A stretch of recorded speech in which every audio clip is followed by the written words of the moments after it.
The following thought experiment was developed to allow a person to analyze and determine if they truly believe in God. To be clear, this in no way is meant to disprove the existence of God.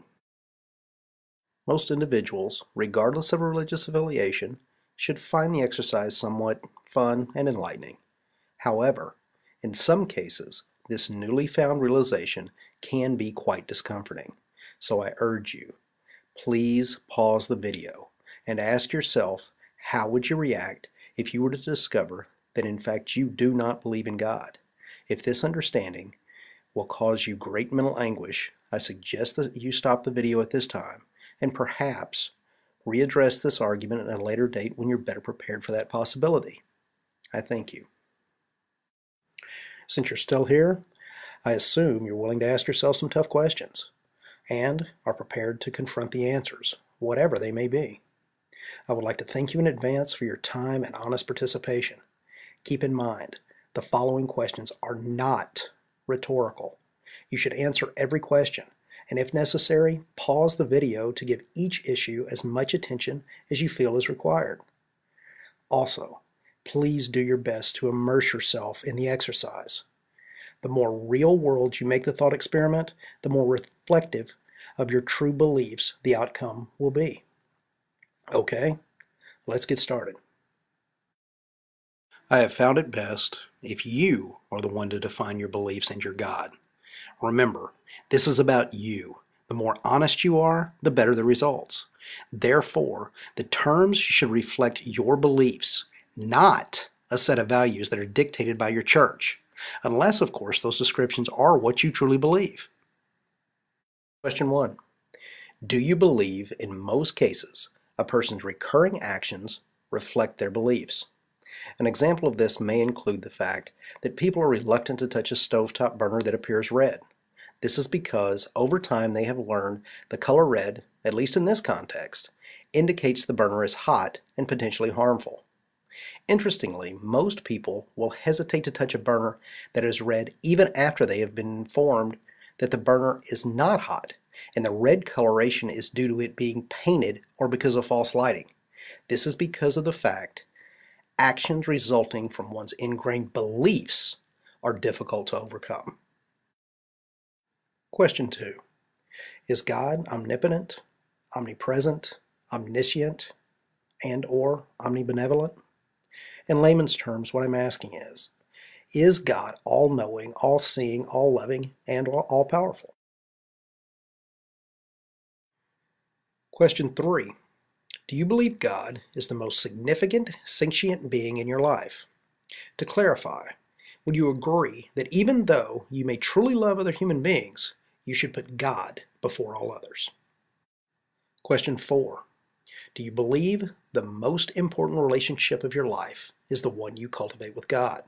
Again, do you feel it's true that although you may want and even feel you need relationships while here on earth, your relationship with God is paramount to your overall well-being? Now that you have reacquainted and perhaps reestablished your foundation of basic beliefs and the characteristics of God, we can begin the thought experiment. Begin by envisioning a living person who you currently have a good relationship with.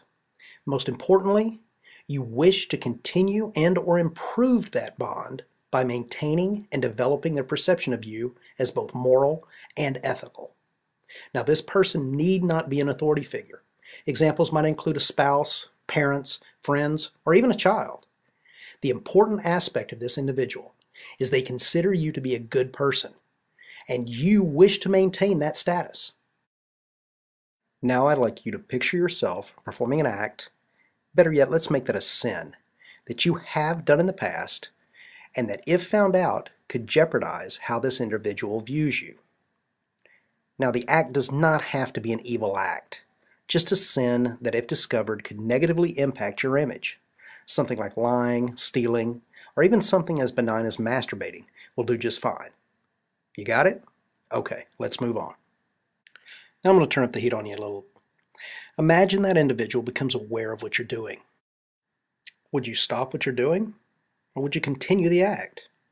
To be clear, you are aware that they're witnessing the sin, and they realize what you're doing. Would you stop? Now let's back up a step. Imagine that this person was aware of what you were planning to do before you actually did it. Now remember, you have not begun the act, but as before, they have full understanding of what you are about to do. Would, or even could, you begin to perform the act with them present and aware of what was about to happen?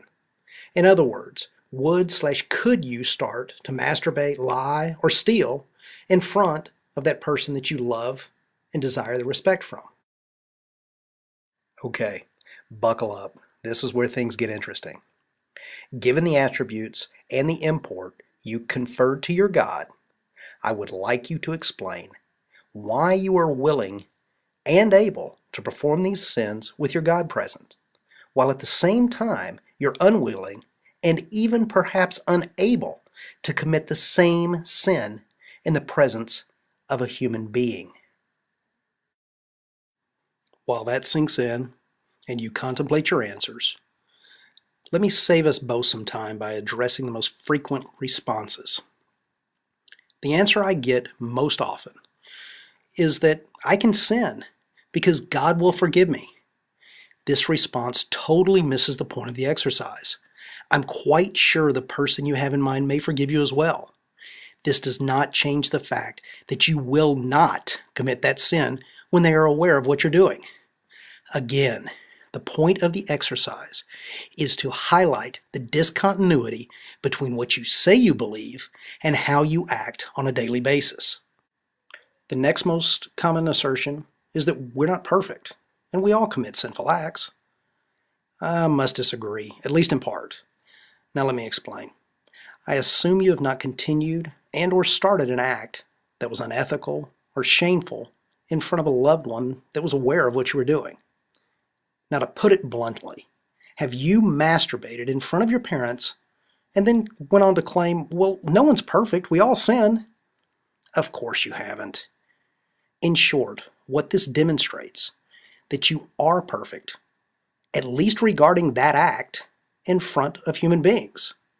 You're just not perfect in front of God.